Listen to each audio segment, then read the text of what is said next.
as fast as you can.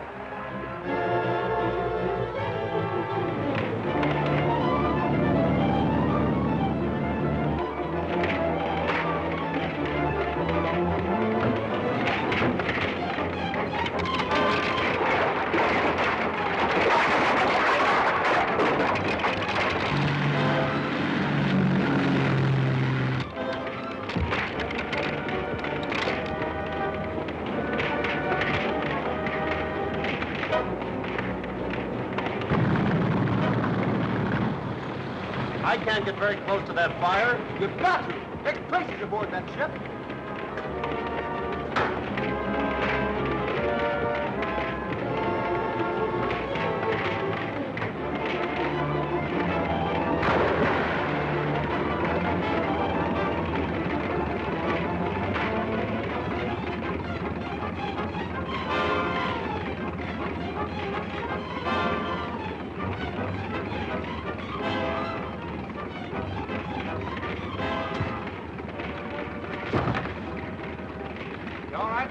Yes, but it's mighty hot up there. Head for the big pier. That's the nearest way home.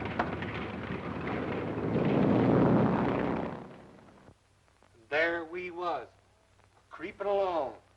And the Spider's men was all around us. And me, I was right behind Mr. Tracy, protecting him. When all of a sudden, just like a bolt of thunder, 6 men jumped on us. I bet you were scared, Mike. Who, me? Say, it takes more than 6 men to scare me. Why, I already had 3 of them down. And I was getting ready to tackle the 4th one when 6 more of them jumped on me. And I looked all around, and there was a half a dozen more coming right at us. Well, how many did that make, Mike? Huh? Oh, 22. Well. Now, as I was saying... Well, I only count 12. Now, don't interrupt me, Junior. And then what did you do, Mr. McGurk? Well, now, I know that something had to be done real quick, or else they'd get Mr. Tracy. Mike McGurk. Well, how do you do, Miss Andrews? Oh, hello, Mr. Otis. Mr. Potter. Well, here I am again, always turning up like a bad penny. Why, not at all, Mr. Otis. You're always welcome, you know that. Thank you. I suppose there's nothing new regarding Mr. Tracy's brother? Not a thing. Gordon's disappearance remains as much a mystery as ever. Well, I suppose we'll just have to keep on hoping for the best. By the way, whatever happened to that engraver, the one the Spider's ring tried to kill when he refused to make the counterfeit plates for him? Why, nothing that I know of. He's probably still in the hospital. That was a most amazing case. How Mr. Tracy rescued him and almost lost his own life doing it. That all goes with the job of a G-man, Mr. Odette. Yes, I suppose it does.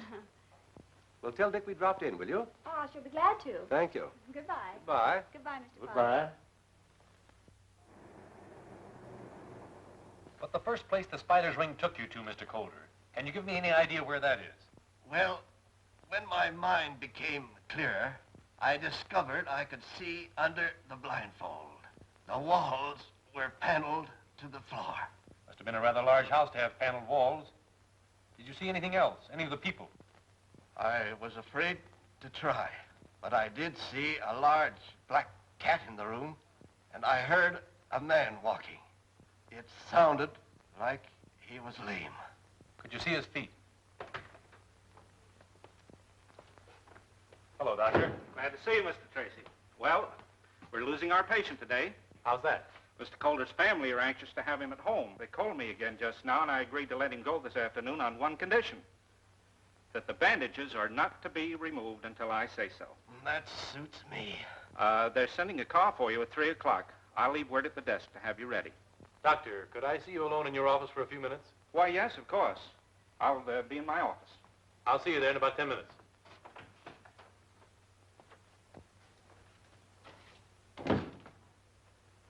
Miss Jennings, there will be a car here for Mr. Calder at 3 o'clock. Please see that he's ready. Yes, Doctor. That's the patient in 404? Right.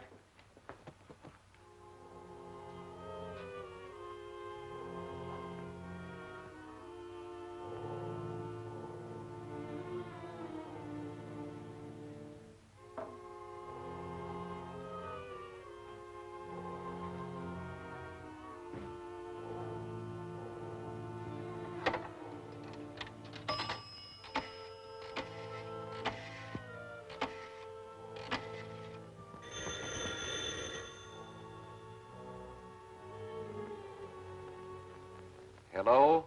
They're going to take Coulter out of here at 3 o'clock. Stand by and keep watch.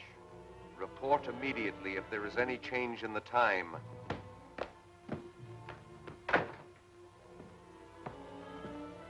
So they're taking Coulter home at 3 o'clock. They're calling for him at 3 o'clock, but they'll never take him home.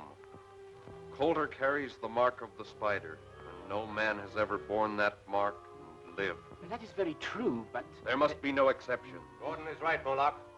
It will serve as a warning to Dick Tracy that the spider never sleeps.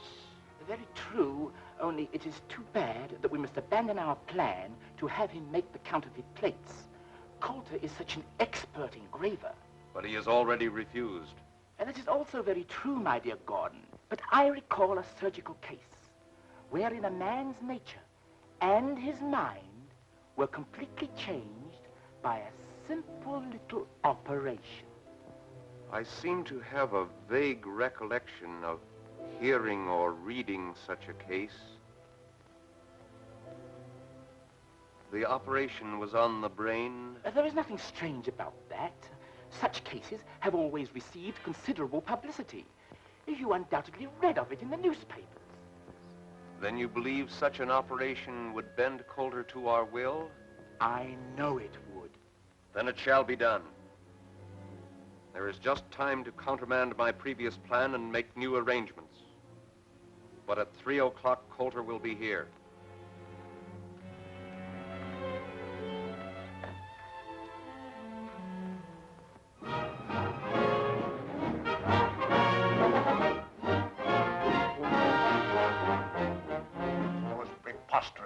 Unthinkable idea I ever heard.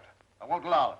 As a matter of fact, I positively forbid it. But you can't forbid it, Clive. It's our one sure chance to trap the spider. Good Lord, Dick, if anything should happen. Nothing can happen. I'll prove it to you. Mike, get that road map off the wall.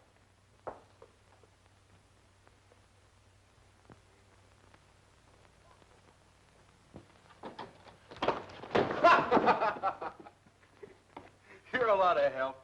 Come here. Well, I got the map, didn't I?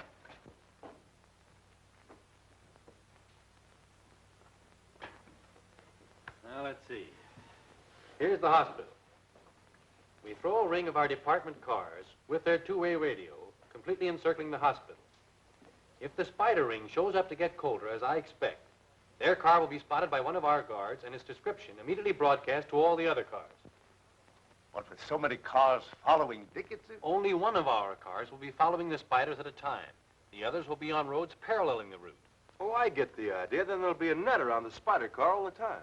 And if they turn off into another road, the other cars will be immediately notified over the two-way radio, and one of them will take up the trail. In that way, no matter how often the spider's car changes its course, a different car will be following it. I guess that's a good idea, Chief. They'll lead us to that spider's hangout without even knowing that we're following them. That's what I hope they'll do. It's a perfect setup, Dick, but the question now is, will the spider make the attempt to get Coulter? They need those counterfeit plates. And you can bank on it. The spider will try again to force Coulter to make them. All right. I withdraw my objections, but it's against my better judgment.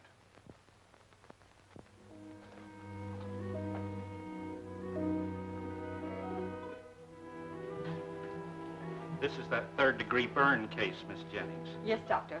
402 is all prepared.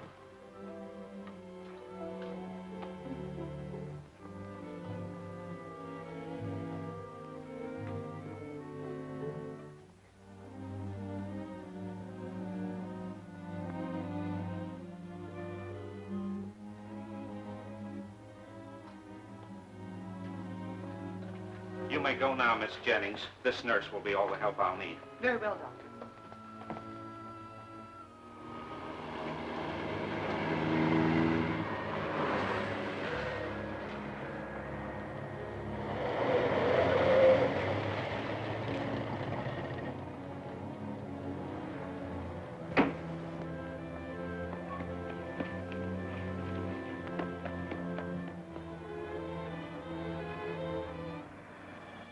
You're not by any chance worrying about me, are you? Why, of course not, but I am a bit anxious. Oh. The ambulance is here for Mr. Coulter. Mr. Coulter's all ready to leave. He's in room 404. Thank you.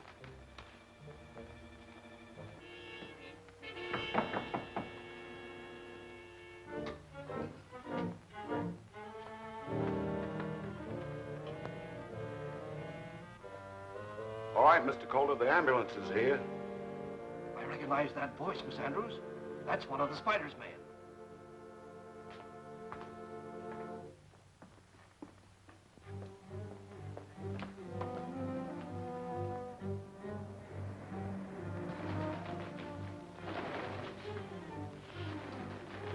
There's the signal. Stand by, everyone. Jackson calling. He'll be leaving any minute now.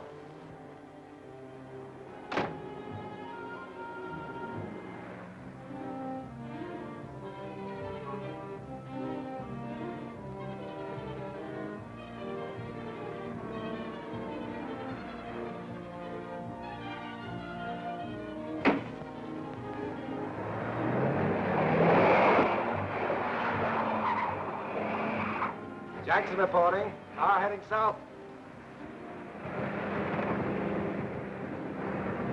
Start rolling.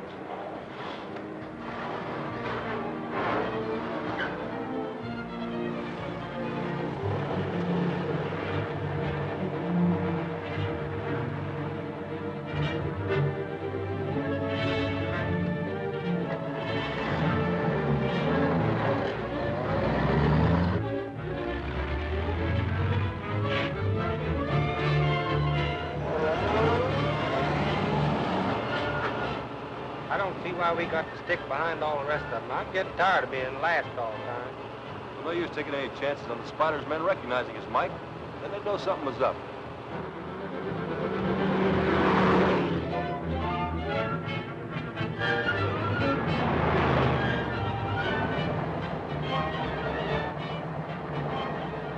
Here's the description of the car. A white ambulance. No distinguishing marks. Speed 30.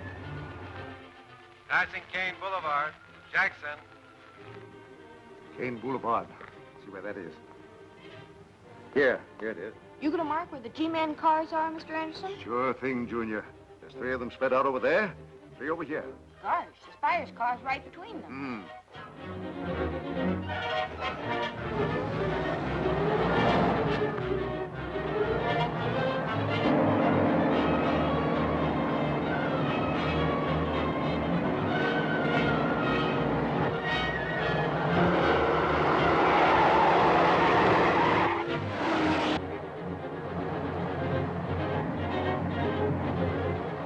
That car in back of us seems to be sticking on our tail.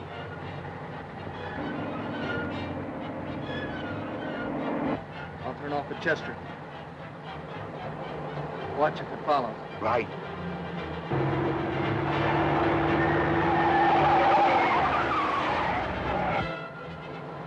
False alarm. He went right by. Car just turned into Chester Boulevard, going east. That is all. Take over. Jackson. All right, Jackson. Anderson calling Fox. Anderson calling Fox.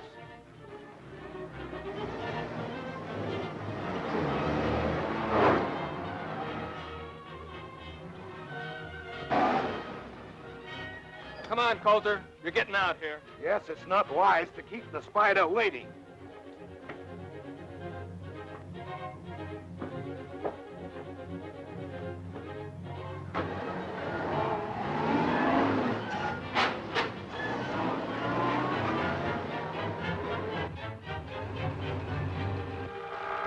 Gee, do you think something's wrong with the radio, Mr. Anderson? We should have heard from Mr. Morris before this. Morris reporting. No sign of car. Going through Casper to investigate. All right, Morris. Other cars stand by. Morris, report. Something's up, and I'm going to find out what it is.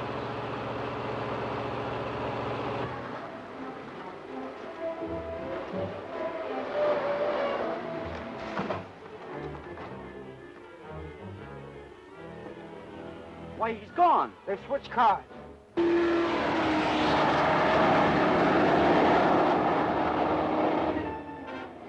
It's Steve Lockwood.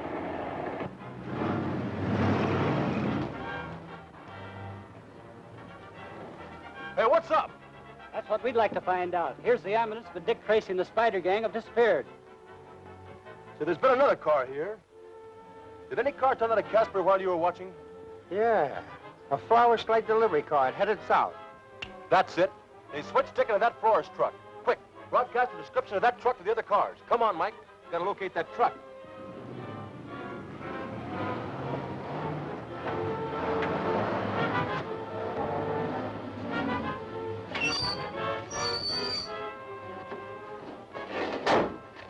Hurry back as soon as I ditch the truck. Step on it. Come on, Calder. Come on, no funny work here.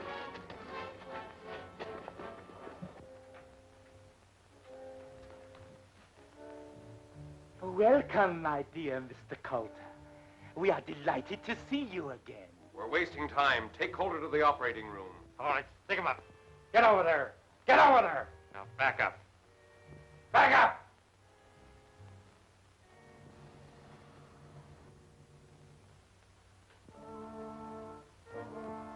I wouldn't use that telephone.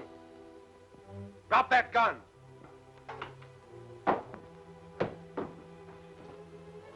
Mr. Coulter seems to have made a sudden and remarkable recovery.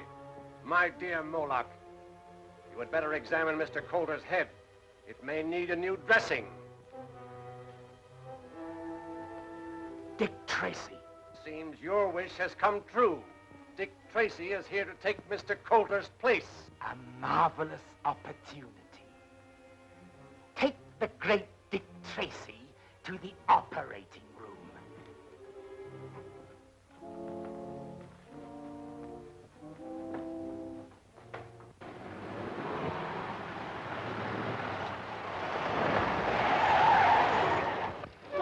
Why you that blame up here? Hey, did you see a florist truck go by here? Yeah, I seen it. Went by here going lickety. That's how he was really going. Was the truck going straight? No, he turned off up there on the curve by the old powerhouse, 90 miles an hour. It's a wonder he didn't up. He might have turned over.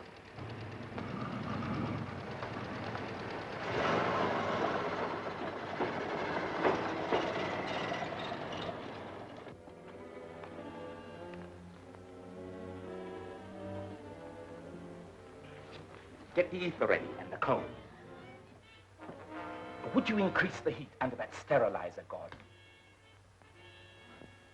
Gordon. Gordon. Is that my brother, Gordon Tracy? So, the great Dick Tracy did not recognize his own brother. What have you done to change him so? It was really a simple little operation on the brain. So, that's what you're planning to do to me? We planned it for Coulter, but since you have taken his place, the ether!